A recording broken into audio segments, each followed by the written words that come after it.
They told me the job would be easy, a summer spent in the wilderness, guiding kids, roasting marshmallows, and stargazing by the campfire. But from the moment I stepped foot on the forested grounds of Camp Hollow Pines, I knew something was wrong. It wasn't just the dense, suffocating trees or the eerie silence that hung over the lake. It was the rules, the strange, unexplainable rules. And I would soon learn breaking them had deadly consequences. When I first applied to be a camp counselor at Camp Hollow Pines, it seemed like a perfect escape from my mundane city life. A summer spent surrounded by nature, fresh mountain air, and a generous paycheck. What more could I ask for? The job listing had been brief, mentioning a unique camp experience in the remote wilderness, and I thought nothing of it. But the moment the ancient, rusted camp bus rumbled onto the dirt road leading to the camp, a knot tightened in my stomach. Tall, twisted trees lined the path, their branches clawing at the overcast sky. The sun seemed reluctant to pierce through the thick gray clouds, casting a gloomy shadow over everything. I tried to shake off the unease as we approached the wooden archway marking the entrance to Camp Hollow Pines. The sign hung crookedly, faded letters barely legible. My fellow counselors seemed just as uneasy, exchanging nervous glances. There were 5 of us.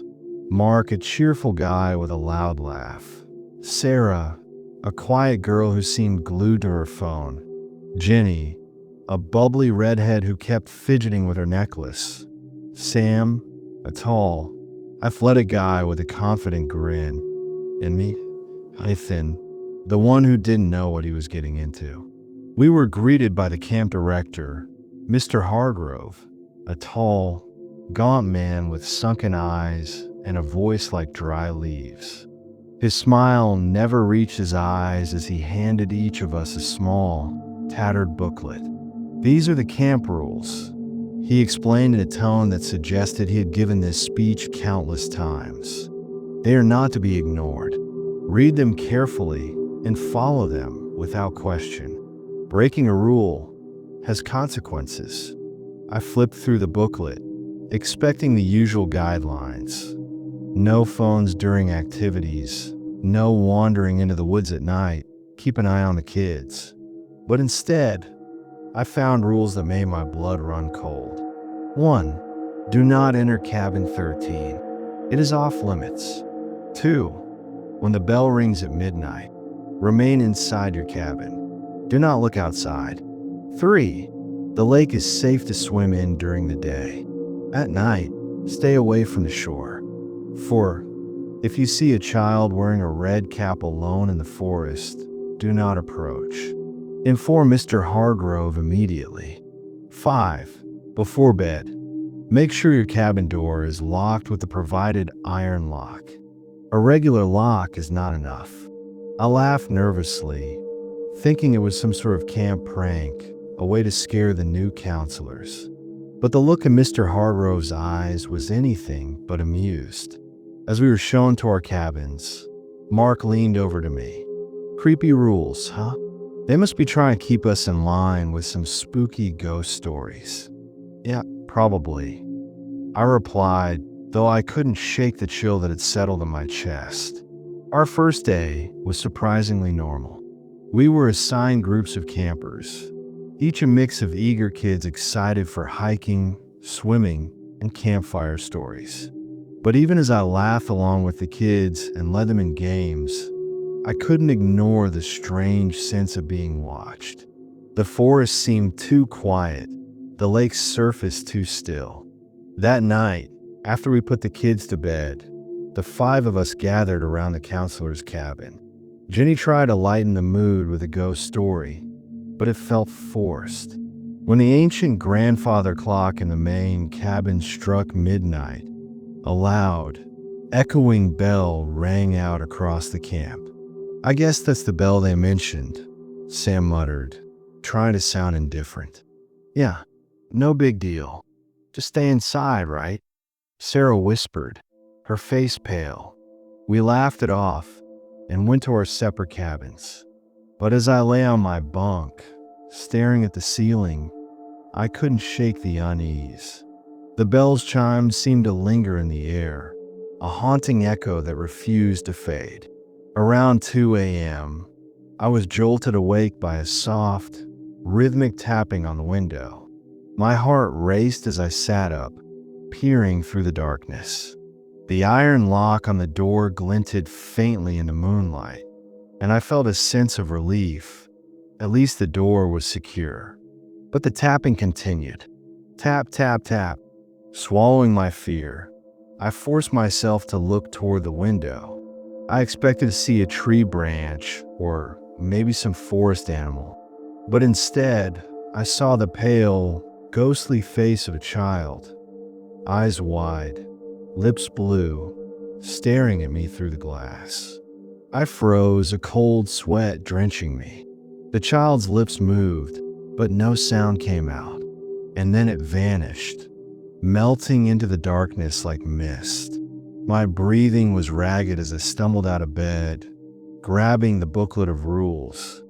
I flipped to the back page, desperately searching for something, some explanation, anything that would tell me this was a prank, that I was just tired. But there was nothing. Morning came painfully slow. My fellow counselors looked just as uneasy. Mark admitted that he had heard something scratching at his cabin door during the night, but assumed it was an animal. Jenny's smile was gone, her fingers still nervously clutching her necklace. When I tried to ask Mr. Hargrove about what I saw, his expression grew grim. Did you open the window? Did you invite it in? No, I didn't do anything. I just saw it. He stared at me for a long moment before nodding. Good. Remember the rules, Ethan. They're the only thing keeping you safe. The day passed in a blur of forced smiles and anxious glances. The kids were oblivious, running and laughing through the woods. But I couldn't escape the oppressive feeling that something was watching us, watching me. That night, I made sure the iron lock was secure before crawling into bed. But sleep didn't come easily. The forest outside seemed to whisper, the trees swaying against a wind I couldn't feel. And then the bell rang at midnight, louder, clearer, as if it was right outside my cabin. And the tapping returned. But this time, it wasn't just at the window. It was at the door. The tapping at the door grew louder, each knock a hollow, rhythmic pulse that seemed to echo inside my skull. Tap, tap, tap. I gripped my blanket, trying to convince myself it was just a prank, maybe one of the other counselors trying to scare me. But who would be out here at this hour? And who would dare break the rules? My eyes darted to the iron lock on the door, its dull, gray surface glinting faintly in the darkness. It was secure, just as Mr. Hargrove had instructed. I forced myself to breathe, each shaky exhale a desperate attempt to stay calm. Tap, tap, tap. Go away, I whispered, squeezing my eyes shut. Just go away. And then, as if hearing my plea, the tapping stopped. Silence swept over the cabin, thick and suffocating, but relief was fleeting. A whisper, so faint it was almost swallowed by the darkness, slipped through the crack beneath the door. Let me in. I'm cold. I'm lost. Please. I pressed my hands over my ears, curling into a ball, forcing myself not to listen. The voice was so small, so fragile. A child's voice, tinged with fear and sorrow. But I remember the rules. The rules were all I had. Minutes felt like hours, but eventually, the whispering faded. I didn't sleep that night. Morning brought a false sense of safety. Sunlight filtered through the crooked trees, casting long, twisted shadows across the camp. The kids were already running around, laughing and playing as if nothing was wrong. But I saw it. The way the other counselors exchanged nervous glances, the dark circles under their eyes. I wasn't the only one who hadn't slept. Over breakfast, I pulled Mark aside. "Did you hear anything last night?" I whispered, trying to keep my voice steady. He hesitated, his cheerful demeanor cracking. "Yeah, something was scratching at the walls. I thought I was dreaming, but did you open the door?" "No, of course not." I leaned closer. There was a voice, a kid's voice. His face paled. "Ethan, what is this place?" "I don't know, but we need to be careful. Those rules aren't just for show." Our conversation was interrupted by the shrill blast of a whistle. Mr. Hargrove stood at the center of the clearing, his expression stern. "Counselors, gather the children for the morning hike. Stay with your groups. Do not let anyone wander off." I watched him, trying to read his expression, but his face was a cold mask. He knew something, but he wasn't telling us. As the day went on, the tension never left. I couldn't focus on the kids' laughter, couldn't enjoy the beauty of the forest. Every rustle of leaves, every snap of a twig seemed like a threat. At the lake, Jenny stood on the shore, her arms crossed tightly. Her eyes kept drifting to the water's edge. I approached her. "Everything okay?" She jumped, then forced a smile. Yeah, I'm fine." But her gaze returned to the lake. "You ever feel like something's watching us from out there?" I followed her stare. The lake's surface was unnaturally still, a mirror of dark, glassy water. "It's just nerves," I lied. "This place has a weird atmosphere." That night, the unease grew into dread. I made sure the iron lock on my door was secure and even placed a heavy chair in front of it. The other counselors seemed to be taking extra precautions too. Sarah had taped her windows shut, and Sam had carved a crude cross into his doorframe. We were all afraid, but none of us would say it out loud. At midnight, the bell rang again, its chime sharp and relentless, echoing through the camp like a death toll. I counted each ring, 12, exactly. Silence. I waited, staring at the door, expecting the tapping to return. But there was nothing. A faint sense of relief washed over me. Maybe it was over. Maybe it had all been in my head. But then, the screaming began. A shrill, panicked scream tore through the night, followed by another and another. I bolted out of bed, yanking open the cabin door. Across the camp, I saw a figure pounding on their cabin window, Jenny. Her face was pale with terror, her mouth open in a silent scream. Her door suddenly burst open, and she stumbled out, her hands clawing at the air. Behind her, something moved in the darkness. An impossibly tall, shadowy figure with elongated limbs and hollow, glowing eyes. "Jenny!" I screamed, but she couldn't hear me.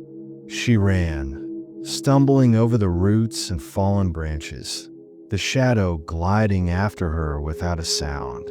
"Help! Somebody help!" she shrieked, but the forest seemed to swallow her voice. And then, just as suddenly as it appeared, the shadow engulfed her.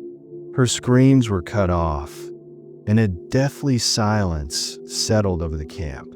I stood frozen, my heart pounding so loudly I thought it would burst. I wasn't the only one who saw it. Mark was standing outside his cabin, his face a mask of horror. Mr. Hargrove appeared, his expression cold and unreadable. "Get back in your cabins. Lock your doors. Do not come out until sunrise." "But, Jenny," I began, but his glare silenced me. "Inside. Now." I stumbled back into my cabin, slamming the door shut, fumbling with the iron lock. I wanted to scream, to run, to do something, anything, but I was trapped. And outside, the night seemed to breathe, the darkness pressing against my windows like a living thing. Sleep was impossible. I sat on the floor, back against the door, gripping the booklet of rules. My eyes burned. My mind raced with questions.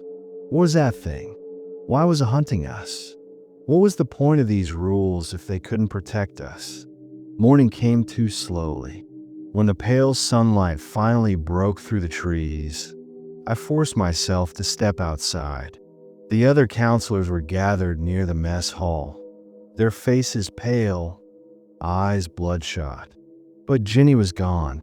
There was no blood, no sign of struggle, just an eerie silence. Mr. Hargrove stood in front of us, his expression grim. Ginny broke the rules. He said flatly, "This is the price of disobedience." "Are you serious?" Sam shouted, his voice shaking.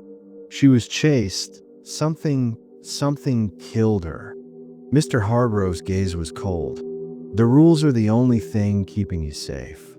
Ignore them, and you will suffer the same fate." He turned and walked away, leaving us standing there, 5 counselors reduced to 4, fear clawing at our hearts. As the kids ran through the forest, blissfully unaware, I clutched the booklet of rules tighter, my eyes fixated on the worn, faded pages. Cabin 13, midnight bell, the lake, the child in the red cap. Each rule was a warning, and I knew now that breaking any of them meant death. But a chilling thought gnawed on my mind. Why do they need these rules? And who, or what were they trying to keep at bay?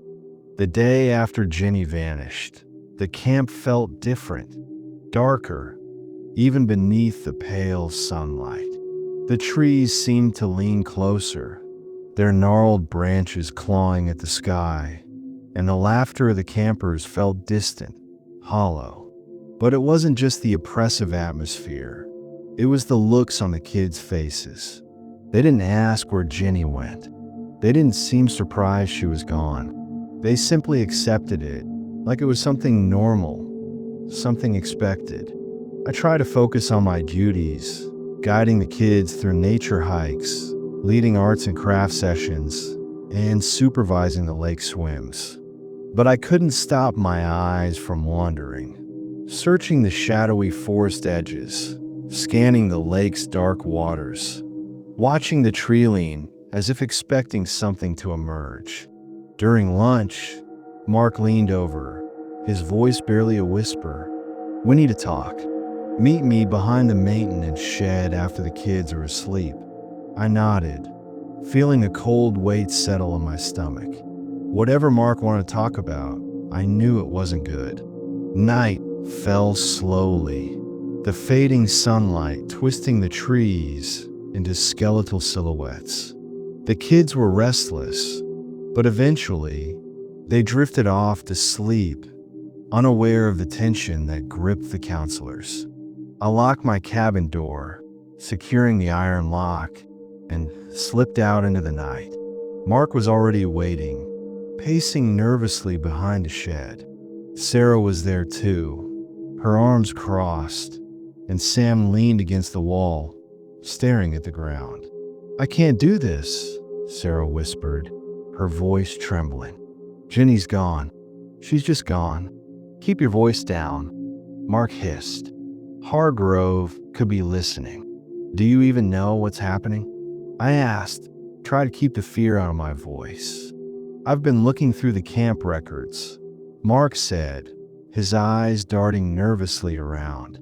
"Camp Hollow Pines has been around for nearly 60 years, but the records are strange.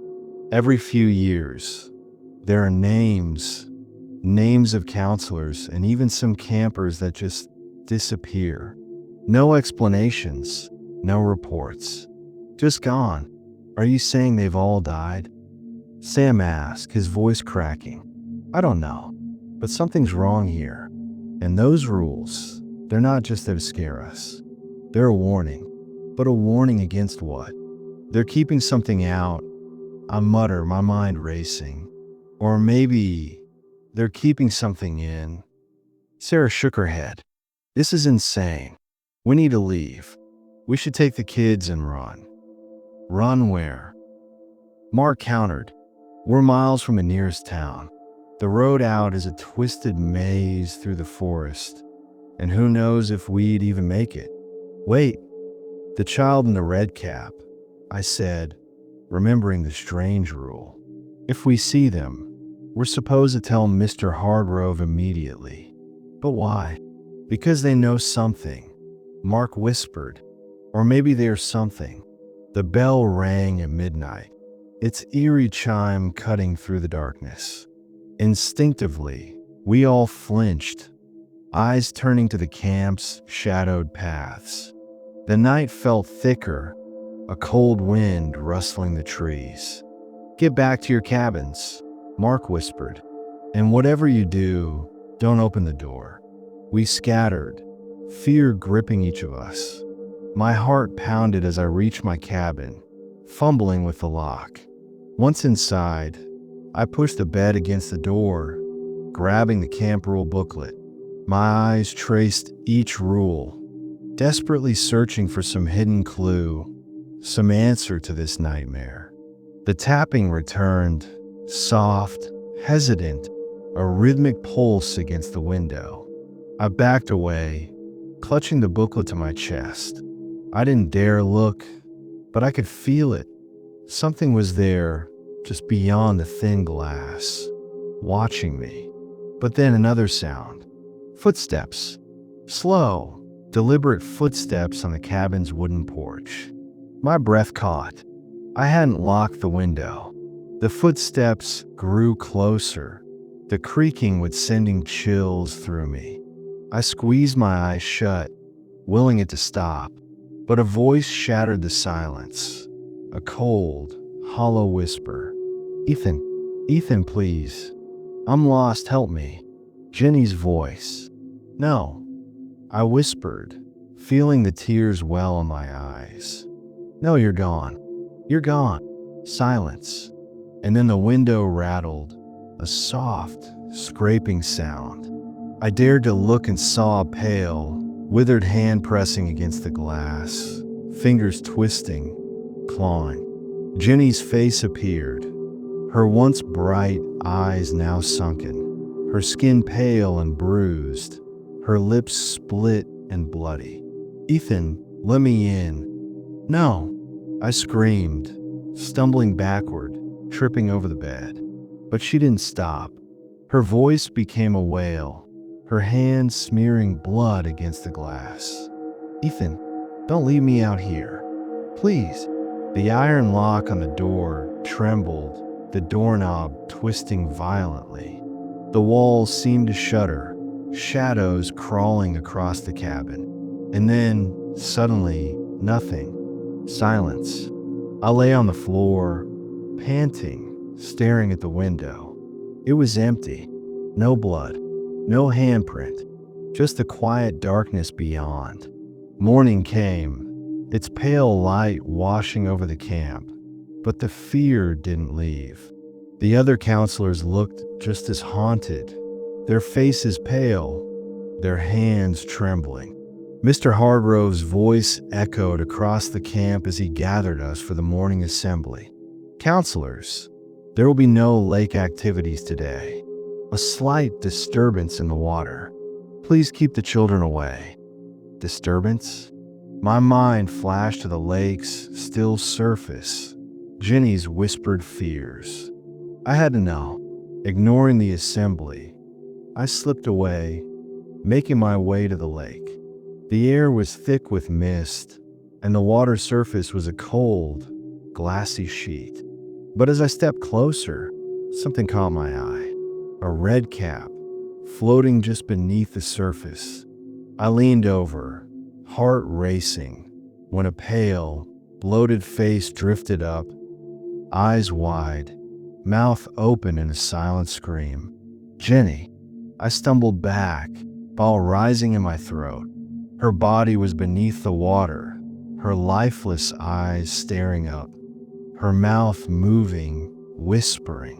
I turned to run, but a figure stood in the mist, an old man with wild, tangled hair, his clothes tattered, his eyes dark and hollow. "They never leave, boy," he croaked. "They never truly leave." Who are you?" I stammered. "Once, I was like you, a counselor, but I broke the rules. You survived." He smiled, a twisted, broken smile. "Survived? No, I'm just still here." I backed away, the mist swallowing him as if he was part of it. My mind raced, fear clawing at me. I needed answers. We all did, and there was only one person who had them. Mr. Hargrove. That night, we didn't meet behind the maintenance shed. We met in my cabin, locked inside, whispering in terrified tones. "We confront him," I said, gripping the booklet. "We need to know the truth. We can't keep pretending we're just imagining this." "But he won't tell us anything," Mark argued. "Then we force him to. If he won't help us, we find our own way out of here." Sam's jaw clenched. "Agreed. I'm done being a prisoner." But even as we spoke, even as we tried to muster our courage, the night seemed to press closer, the darkness outside thickening like a living thing. And I couldn't shake the feeling that something was listening. The night air was thick, oppressive, clinging to my skin as we huddled in the cramped space of my cabin. The iron lock glinted dully in the pale moonlight that slipped through the narrow window. Mark paced nervously, his steps a rhythmic creak against the wooden floor. Sarah sat by the door, her knees pulled to her chest, trembling. Sam leaned against the wall, arms crossed, trying to mask his fear with forced confidence. "We can't keep doing this," Sam whispered, his voice laced with anger. "Hargrove knows something. He knows what's happening, and he's just letting it happen. We confront him tomorrow," I said, my voice firmer than I felt. "All of us. We force him to tell us the truth. We demand answers. And if he refuses?" Sarah's voice was a shaky whisper. "Then we leave, with or without his permission." Mar paused, staring at me. "Leave? How?" "The forest is a maze, Ethan.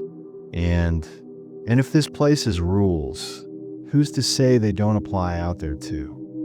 His words hung in the air, chilling us to the bone. But we had no choice. Hargrove was hiding something dangerous. We needed to know what. Sleep was a distant hope.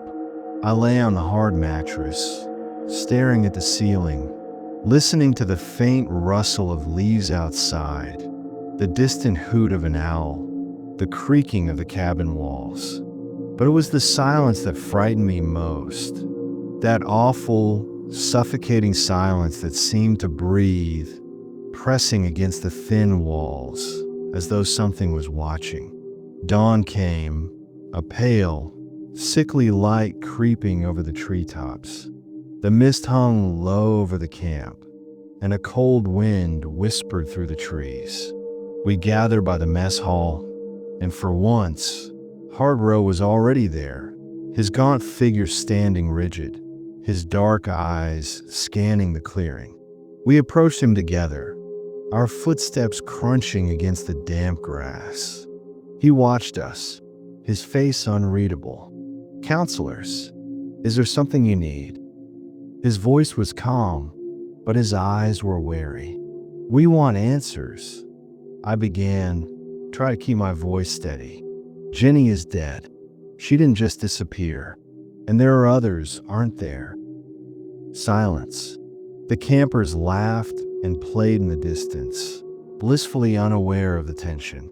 "I warned you," Hargrove said finally, his voice low. "I gave you the rules. They are there to keep you safe." "Safe from what?" Sam snapped, stepping forward. From the lake, from the forest, from the ghosts of our friends. Hardrove's expression darkened. You don't understand. You cannot understand. These rules, they are ancient. They are the only thing keeping the darkness at bay. Ancient? Mark scoffed. This camp isn't ancient. It's just a rundown summer camp in the middle of nowhere. No, Hardrove whispered, his voice a cold breath. This land, this cursed ground has existed long before you, before me, before the camp, long before the forest grew to hide its secrets. He stepped closer, his voice a harsh whisper. There is a darkness beneath this place, an ancient hunger. It takes many forms. Sometimes it's a shadow in the trees. Sometimes it's the face in the water. Sometimes it's the voice at your window. Sarah whimpered, covering her mouth. Every few years it must be fed. A soul, a life. And those who ignore the rules become its prey. So that's it. I shouted, anger and fear twisting inside me. We're just sacrifices. You bring counselors here to feed it. No, Hardrove snapped. I don't bring anyone here. The camp does. It calls to you, draws you in. And I try to protect you. I give you the rules. I show you how to survive. But some of you never listen. We didn't ask to be a part of this. Sam yelled, his fists clenched. You can't just throw us to whatever this thing is. I have no choice. Hardrove's voice cracked. I cannot leave. None of us can.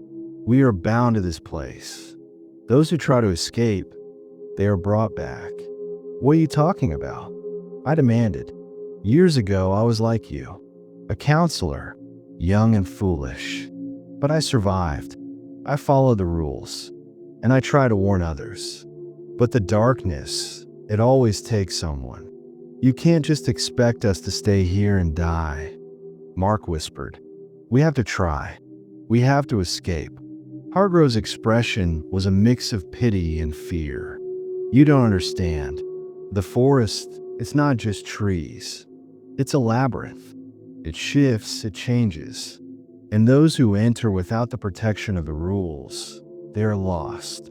But we had already made our choice. We wouldn't stay here and wait for whatever was lurking in the darkness to claim us. That night, we packed what little we had, flashlights, a few cans of food, water bottles. We gathered in Sarah's cabin, the iron lock secure behind us. Okay, Sam whispered, his voice barely above a breath. We stick together. We take the east trail, the one by the lake. If we keep walking straight, we should eventually hit the road. Should? Sarah's voice trembled. We will. I insisted, trying to believe it. But as the moon rose, bathing the camp in a pale, sickly glow, the forest seemed to breathe. A rustling whisper, a cold wind that twisted the leaves. Wait, Mark whispered, staring out the window. Do you hear that? A faint, distant bell. No, it's too early, Sarah whispered, checking her watch. It's not midnight yet. The bell grew louder, a slow, mournful chime echoing through the trees. And then the mist rolled in, thick, twisting mist that clawed at the cabin's walls. Oh God, Sam whispered, backing away from the window. It knows. It knows we're trying to leave. The iron lock rattled violently, the door trembling on its hinges. A voice, a child's voice, faint and desperate, pierced the mist. Help me. Please don't leave me. Shut up, I screamed, pressing my hands over my ears. It's a trick. It's not real. But the whispers didn't stop. More voices joined the chorus. Jenny's broken, pleading voice, the old man's raspy warning, even Hardrove's desperate pleas. The mist thickened, seeping through the cracks, swirling around our feet. Sarah screamed, stumbling back. Mark grabbed the iron lock, gripping it so tightly his knuckles turned white. "Stay together," I shouted, but the mist twisted, coiling around us like living tendrils. Shadows danced within, tall and twisted, their hollow eyes burning with a sickly, pale light. A cold, clawed hand wrapped around my wrist, pulling me toward the door. I struggled, screaming, but the mist swallowed my voice. The world spun, darkness clawing at my vision. And then nothing. Silence. When I opened my eyes, I was standing in the clearing. The sun was rising, pale and weak, and the camp was still. The cabin stood silent, the mist evaporating like a fading nightmare. But I was alone. Mark, Sarah, and Sam were gone. Their cabin stood empty, their belongings untouched. It was as though they had never been here. Mr. Hargrove stood by the lake, his expression weary, his eyes hollow. He didn't speak. He didn't need to. They had broken the rules, and now they were gone. The sun rose, pale and sickly, its light struggling to pierce the twisted canopy of trees. The camp stood silent, an empty, haunting shell. The laughter of children felt distant, muffled by the oppressive mist that clung to the ground. But they were still here, running and playing, oblivious to the darkness that wrapped around this cursed place. But my friends were gone. I wandered the empty cabins, my footsteps echoing against the warped, creaking floors. Mark's bed was still neatly made, his flashlight resting on the pillow. Sarah's sketchbook lay open, a half-finished drawing of the lake staring up at me. Sam's guitar leaned against the wall, a silent, lonely relic of his presence. They hadn't just disappeared. It was as though they had never existed. I stumbled outside, clutching the crumpled rule booklet in my trembling hands. My vision blurred, tears burning my eyes. They were gone. I had failed them. We had tried to escape, and now they were lost, swallowed by whatever darkness lurked in the forest. "Ethan." I turned, and there stood Mr. Hargrove, his face etched with a weary sadness. He seemed older, his thin frame hunched, his once cold eyes now filled with a hollow resignation. "They're gone." They didn't listen. I whispered, my voice breaking. "Come with me," he said softly. Numb, I followed him. We walked in silence, the mist swirling around our feet. He led me to the chapel, a small, rotting wooden building I had barely noticed before. The door groaned as he pushed it open, and the damp, musty air washed over me. Inside, candles burned, their dim flames flickering in the gloom. Strange symbols were etched into the walls, twisting, jagged shapes that seemed to writhe in the candlelight. At the center of the room stood a crude stone altar, dark stains marring its surface. "What is this?" I whispered, dread curling in my stomach. "This is the heart of Camp Hollow Pines." "The truth," Hargrove whispered, his voice a dry rasp. "You were right. The rules are a protection, but they're also a prison. They bind the darkness, keep it contained." "What darkness?" I demanded, a mix of rage and terror boiling within me. "Tell me the truth." Hargrove's hollow eyes met mine. A long time ago, before this was a camp, before this forest even grew, something terrible was bound here.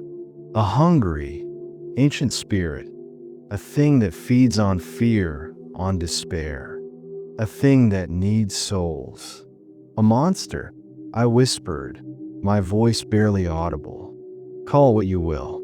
It cannot leave this place, but it can take those who break the rules, those who ignore the warnings." That is the deal that was struck. A soul for a season of peace. Who made that deal? Hargrove's face twisted with grief. My grandfather, the original camp director. He thought he could control it, use the camp to contain the darkness. But it was a mistake. And now, we are all trapped here. The counselors, the children. We are the offerings. I stepped back, horror clawing at my mind. You bring children here to die? No. Hargrove's voice cracked, desperate. The children are protected. The rules are for them too. As long as they are kept safe, they are untouched. It is the counselors, the caretakers, who are at risk. Then why did you let us come here? Why bring us if you knew? I didn't bring you, he cried, his voice raw. The camp draws you in. Those who have lost something, who are searching for a place to belong. The lost and the desperate. You were chosen.